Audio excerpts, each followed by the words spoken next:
Today we're building a tiny portable device that records your sudden ideas, turns them into notes, tracks your gym streak, reminds you of your daily tasks, talks with you using AI and acts as a second brain for you because the first one is completely useless. But Manware, I'm very dumb and poor. I cannot make this. Don't worry champ, because building this is surprisingly simple. You only need an ESP32, display, microphone, speaker, battery, protection module, VS Code, beginner coding skills and some soldering skills, and you can build this in under $20 and flex it to your imaginary friends and imaginary recruiters. Look, this is not another spoon-fed tutorial, but a meta guide where I will equip you with survival toolkit for your adventure, hardware knowledge to get you started, resources when you get stuck, and a step-by-step implementation guide in 3 stages. Also, I'm sick here today, so I'm not screaming and shouting like usual, so just bear with me. The first stage is designing the circuit on a breadboard. But if you're wondering what an ESP32 even is, it's just a really tiny motherboard with these hardware specs. But Manware, what are these tiny little pins on the side? I am so glad you asked. This is how our ESP communicates with the outside world. If you connect the positive of a 3.3 volt battery to this pin and the negative to ground pin, your board wakes up. The 5V pin takes a 5 volt power supply instead. These pins also feed power to other components of your device based on their own current requirements. The rest are GPIO pins. Ignore the scary names. They are basically USB ports of your board. Do you want to attach a mic? Just connect your microphone like this. Do you want a display? Just connect your LCD panel like this. Do you want a button? God, you are so greedy. But no problem, there you go. That's literally how 90% of the wiring is going to look like. We have a few support characters here, but don't let them scare you. Their whole life mission is to protect your device from your stupidity, which is a good thing. As you progress on this stage, you'll realize there are some things missing, like a USB-C port to recharge your batteries, a power on-off button, maybe a memory card, or a 3.3 volt regulator so your ESP doesn't explode. Don't worry, it's not going to explode. I just love exaggerating and scaring you.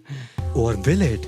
Nevertheless, I'm leaving these mini challenges open for you to figure out yourself. Let's move on to the second stage. It's coding time. I'll leave a complete setup guide below, but in short, install this VS Code plugin, create a project, and open the main source code file. We'll follow the Arduino IDE framework because that's what everyone else uses and it's stupidly simple. Look, this function runs once when your ESP32 boots, and this keeps running forever, thousands of times every second. Here I'm telling ESP, hey, I want to control this pin in output mode, which is the built-in LED pin, and then I switch it on and off continuously with 1 second delay. To upload the code, just connect your ESP to your laptop and click this button, and your ESP will start doing something no girl has ever done to you.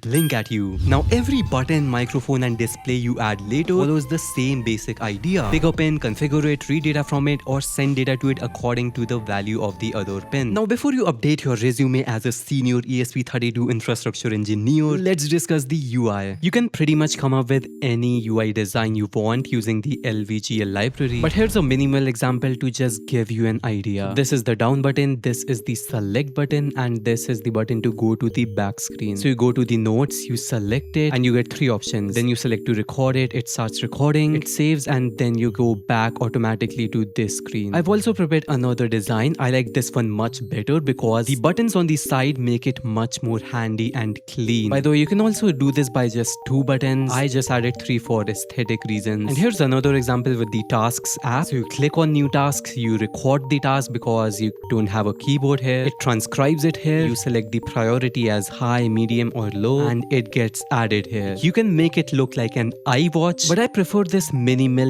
less distractive design mode. And by the way, if you're wondering why I haven't actually built the project in this video, why I'm showing demos like this, it's because I work a full-time job alongside and I don't get enough time to make this. So if you want to support the channel, I would really appreciate a like and subscribe. On to the next segment. The final stage is packaging your tangled mess of wire in a clean nutshell. You'll design the hardware layout of your device, decide which part goes where, connect them permanently, and encase it. This is absolutely my favorite part, so I won't spoil much, but you'll need a perf board to solder your components neatly onto. Mostly will use a 3D printer to design pitch perfect casing for their device. How epic is that? Let's go buy one. Wait, never mind. 1 million likes and I will send you one at your home. It's my promise. I highly recommend you use cardboard instead because it's very malleable and easy to design. You can later try acrylic sheets. They look absolutely stunning, but can be hard to shape exactly as you need. Some people also use wood, but I have no idea how to cut it. It does look interesting though. And here are some resources you might need. So also the heavy tasks like transcription and AI runs on your laptop via Wi-Fi or Bluetooth. And thanks for watching. Manware.